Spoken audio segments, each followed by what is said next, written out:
दोस्तों नमस्ते, मैं सुशील कुलकर्णी, आप देख रहे हैं एनालाइजर न्यूज हिंदी। मैं दिल्ली के बारे में क्यों बार बार बोलता हूं यह भी आपको बता दिया है। और दिल्ली और उत्तर प्रदेश की राजनीति में हम मराठी लोगों का, राजनीति मतलब आज वाली नहीं, पहले से चली आई राजनीति में हम मराठी लोगों का योगदान बिल्कुल रहा है।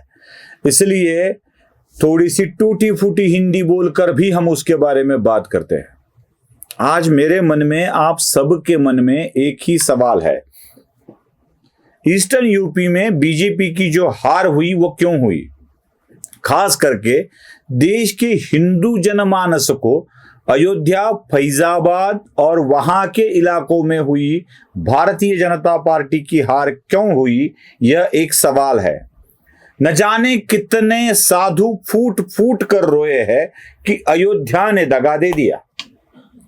राम के जन्मभूमि पर भारतीय जनता पार्टी की हार, जन्मभूमि वाली हार, ये भूमि वाली हार बहुत जोर से लगी है। इतनी हार होने के बाद भी किस किस को छिपाया जा रहा है जो इस हार के कारण है? कारण हार को क्यों छिपाया जा रहा है, यही एक सवाल मेरे मन में भी है। मैं किसी जानकारी के आधार पर या कोई मेरा सोर्स है उसके आधार पर बात करता हूं, ऐसे बिल्कुल नहीं है। ये क्लियर कर देता हूं। जो भी तथ्य सामने आते हैं, देख देख कर समझ में आता है, उससे मैं बात करता हूं। कई लोग मुझे संपर्क में होते हैं दिल्ली से, कहते हैं कि ये आपको किसने बताया, ये आपको कैसे पता चला? मुझे कोई पता नहीं चलता है। एक पत्रकार को पता चलने के लिए सोर्स की ही आवश्यकता होती है, ऐसे नहीं है, तर्क बुद्धि भी काफी होती है।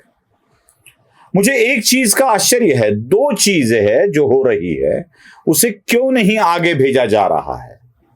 एलजी ऑफिस की आखिर क्या राय है उस भूमि पर हुई हार के बारे में? क्यों चुप है दिल्ली का एलजी ऑफिस? क्यों आगे नहीं भेजा जा रहा है, जबकि आरोप पर आरोप लग रहे हैं? दिल्ली जल बोर्ड का ही मामला ले लीजिए। आम आदमी पार्टी के प्रवक्ता रोज प्रेस कॉन्फ्रेंस करते हैं, हरियाणा पर आरोप लगा देते हैं कि हरियाणा पानी नहीं भेज रहा है। वो आरोप हरियाणा पर नहीं होता, हरियाणा में बैठी सरकार पर होता है कि हरियाणा की सरकार दिल्ली वालों को पानी नहीं पिला रही है और हरियाणा की सरकार को पानी न देने के लिए केंद्र की सरकार काम कर रही है। रोज आरोप लगाया जाता है, रोज। और मेरे मन में एक विचार आता है कि क्यों दिल्ली में बैठी सरकार ऐसे आरोप लगा रही है।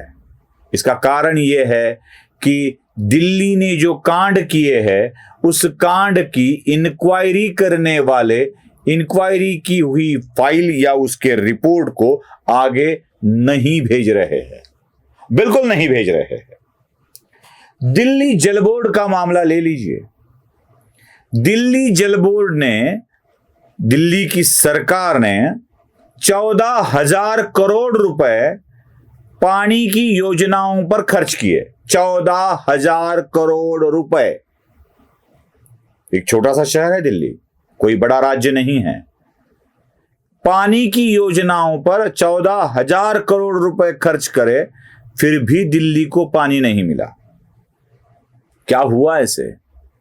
क्या हुआ इस रकम का? न जाने कितने लोगों ने इसके खिलाफ जांच की मांग की, जांच हुई, रिपोर्ट्स आए, रिपोर्ट सबमिट हुए, रिपोर्ट बैठ गए। आखिर और किसकी राय लेना चाहती है दिल्ली की सरकार? यही एक सवाल है मेरा, किसकी राय लेना चाहती है? ये राय वाला मामला बहुत बड़ा गंभीर है दोस्तों। ये किसी ना किसी की राय के लिए मामला रुका है, या कोई राय के लिए मामला रुका है, जरा देख लेना पड़ेगा। क्या है ये मामला? दिल्ली जल बोर्ड के 14,000 करोड़ के परियोजनाओं में जितना अपहार हुआ, उसकी फाइल आगे क्यों नहीं जा रही है केंद्र के पास?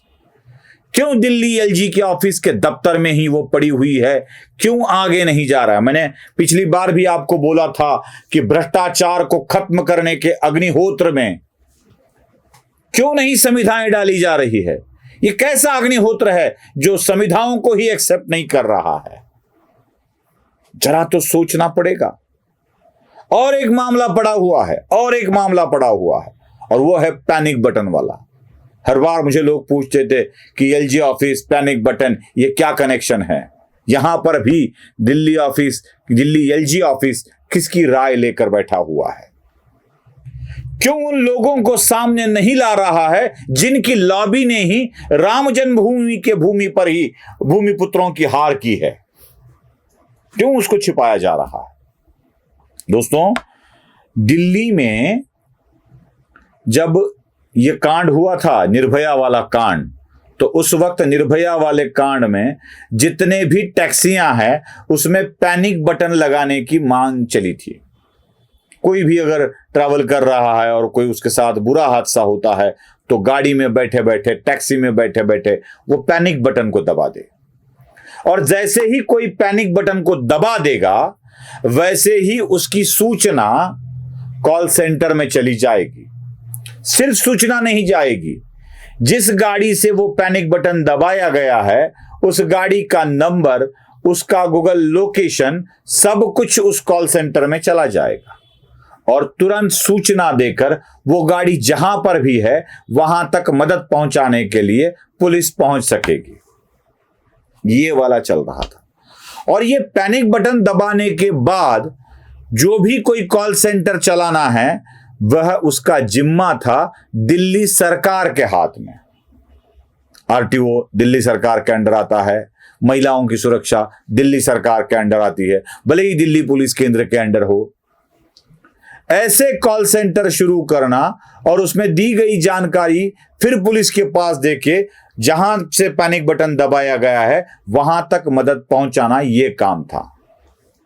आज ओला, उबेर, सारे कार में पैनिक बटन तो बिठाए गए हैं, उतना तो खर्चा हो गया है सबका, लेकिन उन कॉल सेंटर्स का क्या जो खड़े किए जाना आवश्यक था? मदद ही नहीं पहुंचेगी तो पैनिक बटन तो हो गए ना सिर्फ देखने और दिखाने के लिए, वो बन गई एक अच्छी शोभा वाली चीज गाड़ी के अंदर। ये कॉल सेंटर को ही खड़ा नहीं किया गया और जिसके कारण ये सब कुछ करना था वह सब रकम धरी की धरी रह गई। मुझे तो लगता है कि पैनिक बटन लगवाने में भी किसी कंपनी का हाथ है और वही कंपनियां पैनिक बटन बेच बेच के अमीर हो गई। लेकिन पैनिक बटन बेचा तो गया, खरीदा तो गया, लगाया तो गया, लेकिन उसका फायदा क्या है? कुछ भी नहीं।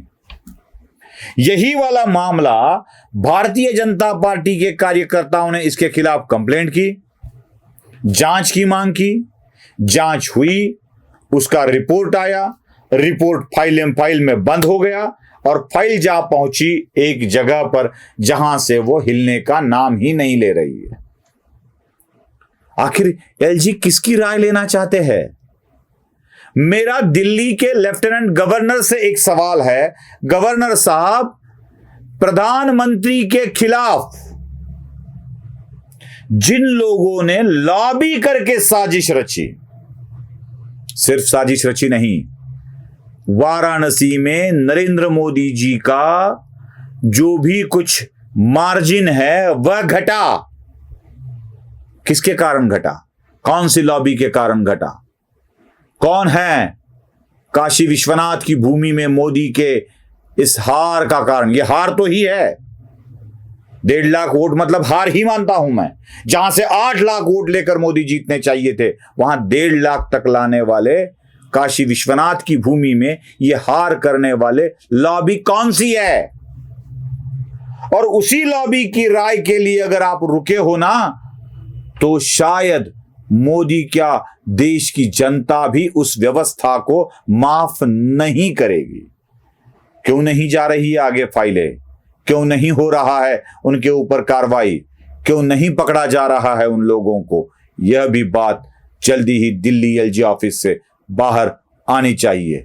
वह अपेक्षा करता हूं, ये मानकर चलता हूं कि कम से कम दिल्ली एलजी ऑफिस तो अपने प्रधानमंत्री के खिलाफ हो रहे षड्यंत्र को जल्द ही सामने लाएगा। नमस्ते।